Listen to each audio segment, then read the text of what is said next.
और मैं चुनाव आयुक्त को आश्वस्त करना चाहता हूं कि उन्हें लगता होगा यह कानून उन्हें बचा लेगा। मैं उन्हें याद दिला दूं, चिंता मत करो, हम कानून बदलेंगे और हम इसे पूर्व व्यापी रूप से बदलेंगे और हम तुम्हें ढूंढ निकालेंगे। है ना? तो यह स्थिति है जिससे देश जूझ रहा है। अगर मतदाता सूची पुरानी हो या नहीं, आपका हारना तय है।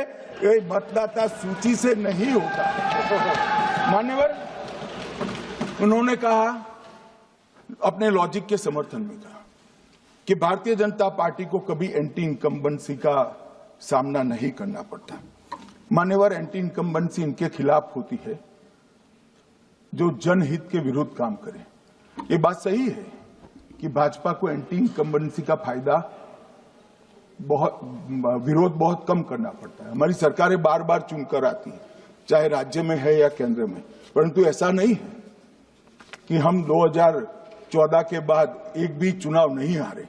छत्तीसगढ़ में 18 में हारे, राजस्थान में 18 में हारे, मध्य प्रदेश में 18 में हारे, कर्नाटक में भी 14 के बाद हारे, तेलंगाना में हम जीत नहीं पाए, चेन्नई में हम जीत नहीं पाए, बंगाल में भी हम हारे।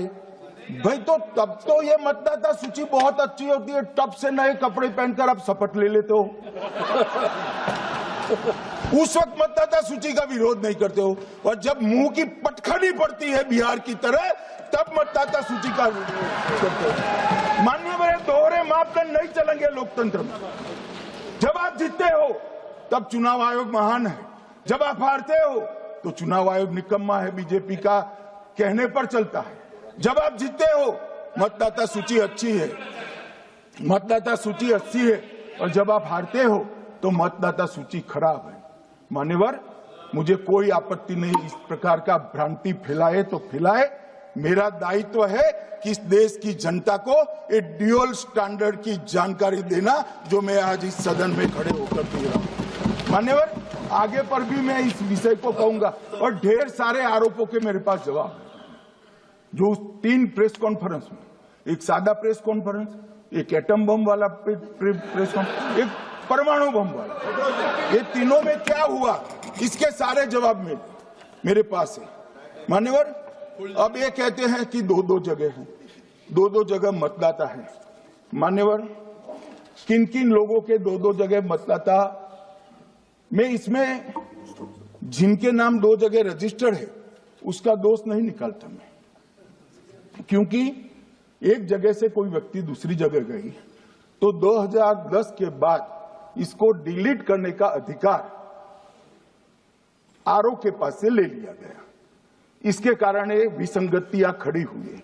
किसके हैं?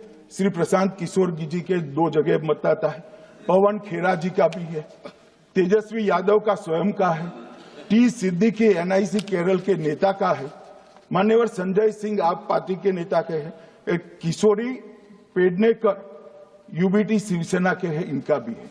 मान्यवर, सामान्य गलतियां हैं, क्योंकि एक नियम आ गया, जिसका जब वोट काटने का जिसका अधिकार है उसको रोक लिया गया, तो आरओ वोट काट नहीं सकता था, इसलिए 2 जगह रह गए। अब वो ही एक गहन पुनर्निरीक्षण से सुधरना है, मगर आप गहन पुनर्निरीक्षण को वोट चोरी कह रहे हो।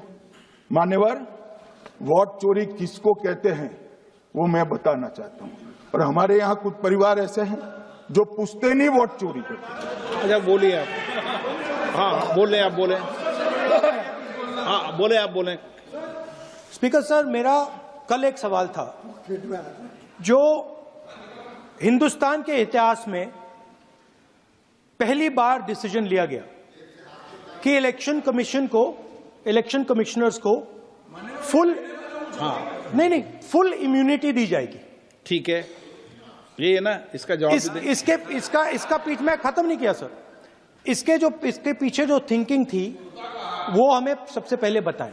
ठीक है। दूसरी बात, नहीं, हरियाणा की जहां इन्होंने बात की, इन्होंने एक उदाहरण लिया, वहां पर अनेक उदाहरण हैं। वो भी आपने दिया था ना, 19 वो भी आपने दिया था, इसलिए वो भी 19 लाख वहां पे नहीं, फेक लोग वो वोटर्स उदाहरण हैं। आपने दिया था इसलिए उसका जवाब दिया उन्होंने। और ये भी हमें बता दीजिए, actually let us have a debate on my press conference. Let us go, let us have very good idea, let us have a debate on my press conference. Okay, Amit Shah ji, I challenge you to have a debate on the 3 press conferences. Please please please ठीक है, बैठ जाए, please बैठ जाए। माननीय, please माननीय, आपने बात की थी, प्लीज।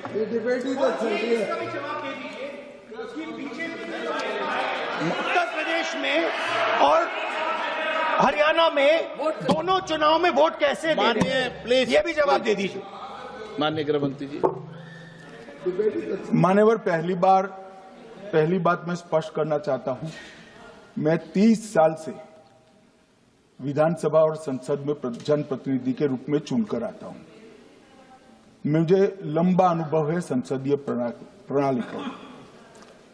विपक्ष के नेता महोदय कहते हैं कि पहले मेरी बात का आप जवाब दीजिए, मैं सुनना चाहता हूं। आपकी मुनसफी से संसद नहीं चलेगी। मेरे आप बोलने का क्रम मैं तय करूंगा, इस तरह से नहीं चलेगी संसद। मान्यवर, उनको धैर्य रखना चाहिए, उनको धैर्य रखना चाहिए मेरा जवाब सुनने का। इनकी एक एक बात का जवाब मैं दूंगा, मगर मेरे भाषण का क्रम वो तय नहीं कर सकते, मैं करूंगा, क्योंकि मैं बोल रहा हूं। मान्यवर,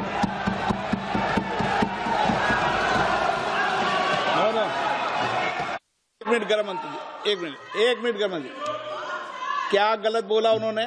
उन्होंने यही बोला, आपने जो बात उठाई है मुझे कब बोलना है मैं तय करूंगा, यही बोला ना। उसमें क्यों उत्तेजित हो रहे हो आप? हाँ, आपके 2-2 मिनट में खड़े होने से थोड़ी जवाब देते रहेंगे। नो, माननीय गृह मंत्री, नहीं हो सकता। मैं आपको फिर मौका दूंगा, मौका दूंगा आपको। आप बोलिए, हाँ बोलिए सर, ये बोलिए। आपने अगर अमित शाह जी का रिस्पांस देखा तो ये कंप्लीटली डिफेंसिव रिस्पांस है।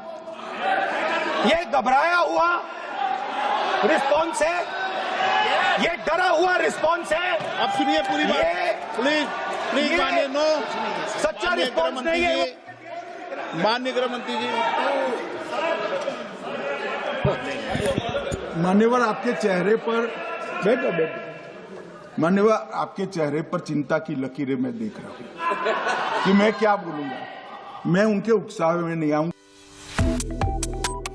Subscribe to One India and never miss an update.